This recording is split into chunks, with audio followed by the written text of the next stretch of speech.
Good morning everyone, welcome back to my channel. আজ 22শে March আর এখন বাজে 7টা। বাইরে আমি ময়লাগুলো বের করে দিয়ে এসেছি আর এদিকে জানালা খুলতে এসে একটু গাছগুলোর দিকে দেখছি। গাছগুলো তো সেদিন তুললাম যে 2 দিন আগে, তো তারপরে গাছগুলো কিরকম আছে সেটাই একটু ভালো করে দেখে নিচ্ছি। আর ছাদে এই দুটো লঙ্কা গাছ ছিল, এই দুটো লঙ্কা গাছ একটা আমার শাশুড়ি মাকে দেবো আর একটা আমার মায়ের জন্য নিয়ে যাব, তাই জন্য এগুলো নামিয়ে নিয়ে এসেছি। আরও কয়েকটা গাছ আছে যেগুলো নিয়ে যাব। আগের সপ্তাহে যে গাছগুলো পরিষ্কার করেছিলাম ছাদে, তার যে নোংরাগুলো বেরিয়েছিল সেগুলো এই বস্তাটায় তুলে রেখেছিলাম আর বস্তাটা ছাদের মধ্যেই রেখে দিয়ে চলে এসেছিলাম। তারপর থেকে তো ফেলা তো হয়নি, আজকে তাই নিয়ে আসলাম, কারণ আজকে আমার বাড়ির ময়লাটা একটু কম ছিল সেই জন্য নিয়ে আসলাম। আর আমার ঘরে যে ময়লাটা ছিল এই বস্তার মধ্যেই ফেলে দিয়েছি, কারণ আমি তো কালকে আবার দিশাদিনাকে নিতে বেরিয়ে যাব, তো সেই কারণে দিব্যেন্দু যদি ফেলতে ভুলে যায় তাহলে আমি তো ফিরে আসতে আসতে আরও 3-4 দিন লাগবে, তাহলে তো ওটা রয়েই যাবে আর গন্ধ ছেড়ে যাবে, সেই কারণে এটা ফেলে দিলাম আজকে। চলো, আজকে আমার অনেক কাজ আছে।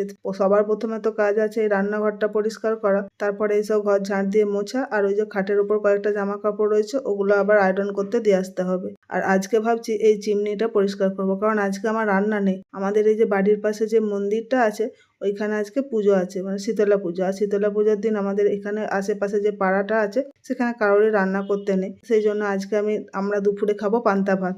দিব্যেন্দু এটা খেয়ে অফিসে যাবে আর আমি দুপুরে খেয়ে নেব, সেটাই কালকে করে রেখেছি। এই যে এখানে ভাতে জল দেওয়া রয়েছে, এটা হচ্ছে পান্তা ভাত, আর এর সাথে খাওয়ার জন্য সাইডে রেখেছি কিছু মাছ ভেজে।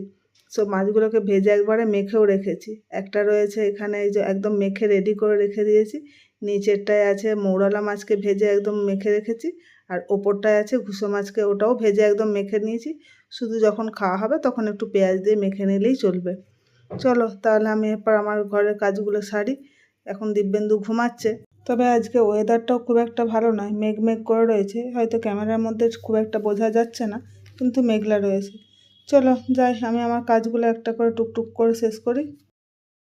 এখন 10:30টার মতো বেজে গেছে, দিব্যেন্দু তো অফিস অফিস চলে গেছে। আমি তারপর আমার বাকি যা কাজ ছিল সেই সব গুছিয়ে নিয়েছি। এরপর চলো চিমনিটা পরিষ্কার করতে শুরু করি। চিমনিটার বাকি সব জিনিসপত্রগুলো খুলে নিচে নামিয়ে রেখেছি, আগে চিমনির বডিটা পরিষ্কার করে নিই, তারপরে যার নেটটা আছে বা তেল যেখানে কালেক্ট হয় সব ইয়েগুলো পরে পরিষ্কার করেছি। দেখো চিমনির ভেতরের দিকটা কত নোংরা হয়ে রয়েছে, একদম পুরো লাল লাল মতো হয়ে গেছে। আর চিমনির ওপরের দিকটাও দেখো কত ধুলো জমে রয়েছে। এরপরে দেখো ভেতরটা কি পরিষ্কার হলো, খুব বেশি হয়নি, অল্প একটুকু হয়েছে। এরপর চলো ওপরটা করি। দিব্যেন্দু লোক দিয়েই পরিষ্কার করাবে বলছিল, তো আমাদের যে জলের মেশিন পরিষ্কার করে সেই আমাদের মাঝে মধ্যে চিমনিটাও পরিষ্কার করে দেয়, তাকে বলা হয়েছিল কিন্তু সে বললো এখন তার সময় হবে না। তো আমি বললাম ঠিক আছে থাক, আমি আস্তে ধীরে করে নেবো যখন হোক। শুধু একটাই অসুবিধা, এই চিমনিটার আর হচ্ছে আমাদের যে ওপরে ক্যাবিনেটটা করা হয়েছে একটু জায়গাটা খুব শর্ট, আমার হাতটা ঠিকভাবে পৌঁছায় না, তো তাতে একটু অসুবিধাই হয় আর কি পরিষ্কার করতে। তাও উপায় তো কিছু নেই, এভাবেই করতে হবে। নিজে হাতে পরিষ্কার করা আর লোক দিয়ে পরিষ্কার করার মধ্যে তো ডিফারেন্স থাকে। নিজে আমি যতটা ভালো করে করব, লোকে তো নিশ্চয়ই এতটা ভালো করে নিখুঁত করে পরিষ্কার করবে না।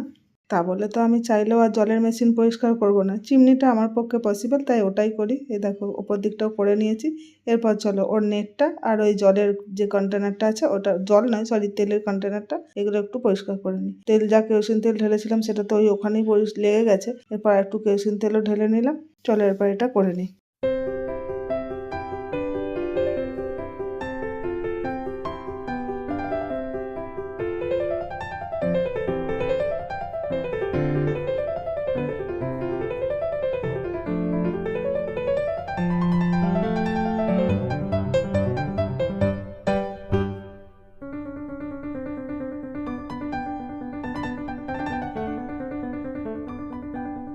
দেখেছো নেটের সামনের দিকটা কতটা তেল চিটে মতো নোংরা পড়েছে, তবে যতটা মোটা হয়ে নোংরাটা পড়েছে তেল চিটে হয়ে, মনে হচ্ছে না তো কাপড় দিয়ে করা যাবে, মনে হচ্ছে স্কচব্রাইট দিয়েই করতে হবে। স্কচব্রাইট দিয়ে করলে হয়তো একটু তাড়াতাড়ি হবে, না হলে কাপড় দিয়ে করলে তো অনেক দেরি হবে।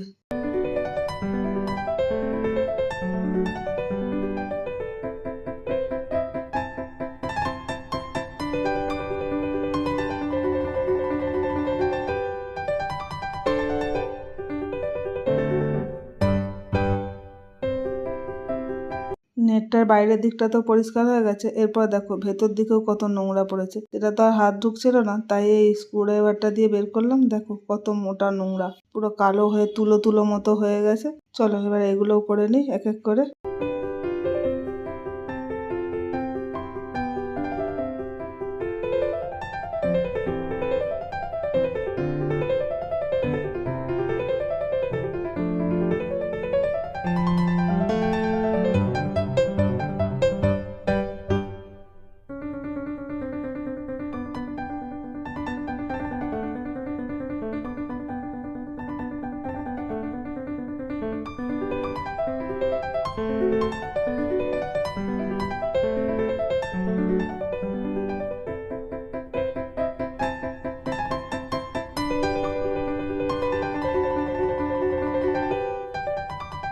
চলো, এই নেটটা তো পরিষ্কার হয়ে গেছে, এটা একটু রেখে দিই সাইডে সরিয়ে। এরপর চলো ওই কন্টেনারটা পরিষ্কার করি। ওর তো তেলটা, যে সামনে একটা প্লাস্টিক দেখতে পাচ্ছ, ওর মধ্যে যা তেল ছিল সেটা ঢেলে রেখেছি। এরপরে ওর ভেতরে একদম শক্ত মতো হয়ে জমে গেছে, সেটা একটা কাপড়ে তুলে রাখছি।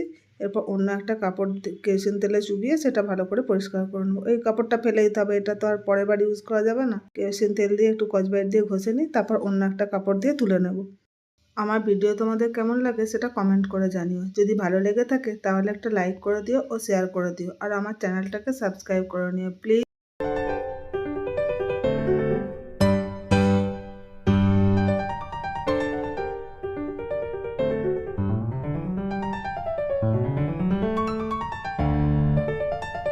স্কচব্রাইট দিয়ে আর কেরোসিন তেল দিয়ে ভালো করে ঘষে তো তেল চিটেগুলো তুলে দিয়েছি। এরপর চলো একটা কাপড় দিয়ে এর বাইরের দিকটাও দেখছি এখন একটু একটু তেল চিটে লেগে রয়েছে, তাই একটু স্কচব্রাইট দিয়ে ওটাও ঘষে দিচ্ছি। তারপরে একটা কাপড় দিয়ে ভালো করে, কাপড় না, আমি নিয়ে দিব্যেন্দু ছেঁড়া ছেঁড়া মোজাগুলো, ওগুলো একটা কাজে লেগে গেল। শুধু দিব্যেন্দুর না, তৃষা তেনারও নিই, যেগুলো বাতিল হয়ে যায় মোজাগুলো, সেগুলো আমি এই চিমনি পরিষ্কার করতে কাজে লাগিয়ে দিই।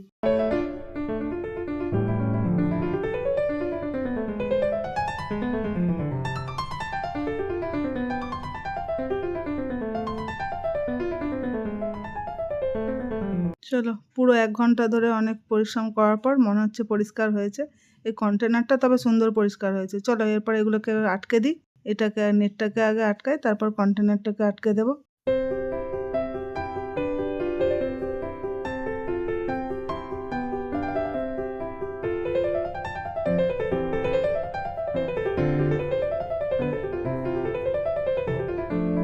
সব লাগিয়ে দিয়েছি। এরপর যেখানে যেখানে একটু করে হাত ঠেকেছে মনে হচ্ছে যেন এখন একটু রয়েছে, সেগুলো একটু মুছে নিলাম। এরপর চলো, গ্যাসের ওপরেও তো একটু একটু গুঁড়ো পড়েছে, সেগুলো একবারে এই যে কাপড়টা দিয়ে পরিষ্কার করছিলাম ওটা দিয়ে একবারে মুছে নিই। নিচটাতেও কিছু পড়ে রয়েছে, দেখো ওখানে এই বাটি কন্টেনারটা যখন বের করছিলাম ওটা থেকে একটু চলকে গিয়ে পড়েছিল তেল এখানে, সেটাও একবারে তুলে নিচ্ছি। তবে এবার দেওয়ালটাতেও একটু একটু তেল চিড়ে রয়েছে, সেটাও একটু পরিষ্কার করে নেবো। আর সুইচ বোর্ডগুলোতেও একটু পরিষ্কার করে নেবো। সুইচ বোর্ডটা তো আর জল সাবান দিয়ে পরিষ্কার করা যাবে না, এই কাপড়টার মধ্যে একটু কেরোসিন তেল তো হালকা হালকা লেগে রয়েছে, তাই সেটা দিয়ে যতটা পরিষ্কার করা যাবে সেটা একটু ঘষে নিচ্ছি।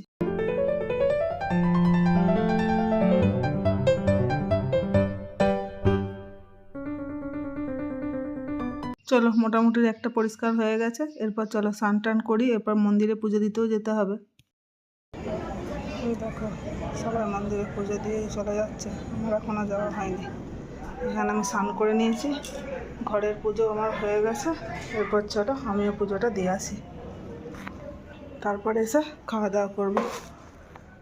আর এদিকে টেবিলে দেখো দুটো কমল ভোগ আছে, দিব্যেন্দু কালকে নিয়ে এসেছিলো, 5টা নিয়ে এসেছিলো, তার মধ্যে 2টো আছে। আর ও 2টো খেয়েছিল, আমি কালকে একটা খেয়েছিলাম। আমাকে আজকে সকালে খাওয়ার জন্য রেখে গেছিলো, কিন্তু আমার আর খাওয়া হয়নি, ওটা পরে বিকালে খেয়ে নেবো। চলো আমি এরপর তাহলে আমার লাঞ্চটা করে নিই। পান্তা ভাত আর একটু আলু সেদ্ধও করে নিয়েছিলাম। এই যে দেখো প্রসাদ বিতরণ চলছে, আমিও আমাদের প্রসাদটা গিয়ে নিয়ে চলে এসেছি। এরপর রান্না বসাবো। এখন এই যে মানে 6টা বাজতে 10 নয় 5, আমি এই যে প্রসাদ নিয়ে চলে এসেছি। এদিকে রান্নাও বসিয়ে দিয়েছি, দিব্যেন্দুর জন্য একটু রান্না করে রেখে যাব। সোমবার দিনের জন্য একটু মানে ডাল করে রেখে যাচ্ছি, শুধু ডালটাই করে রেখে যাব, বাকিও রান্না করে নেবে বলেছে। আর কালকের জন্য একটু সয়াবিন আর আলু পটলের তরকারি করব, তার জন্য যে সয়াবিনটা সেদ্ধ করতে দিয়েছি। আর একটুখানি কুমড়ো ভেজে রেখে যাব, সেটা এখানে কেটে রেখেছি। আর একটু জলের আওয়াজও হচ্ছে, বেশি নেই, ওই যে সিঙ্কে জল পড়ছে, দেখো আগার থেকে জল পড়ছে। এখানে সয়াবিনটা আমি সেদ্ধ করতে দিয়েছি, এখানে ডালও সেদ্ধ করতে দিয়েছি। আর বাকি মাছ ভাত ও বলেছে করে নেবে। এখানে কালকের কিছু তরকারি রয়েছে, যেটা আজকে আমরা রাতে খাবো, সেই তরকারিগুলো এখানে বের করে রেখেছি, ওগুলো গরম করে নেব। আর রাতের জন্য, আর দুপুরে যে মাছ মাখাটা ছিল সেটাও কিছুটা রয়েছে, ওটাও আমরা নিয়ে নেব। আর এদিকে দেখো কমলভোগের বাটি ফাঁকা, ওটা দিয়ে আমার স্ন্যাক্স হয়ে গেছে। চলো এরপর সন্ধ্যাটা দেখে নিয়ে বাকি রান্নাটা কমপ্লিট করি। ভিডিওটা তাহলে আজ এই পর্যন্তই, দেখা হবে নেক্সট ব্লগে। ভালো থেকো সকলে, টাটা।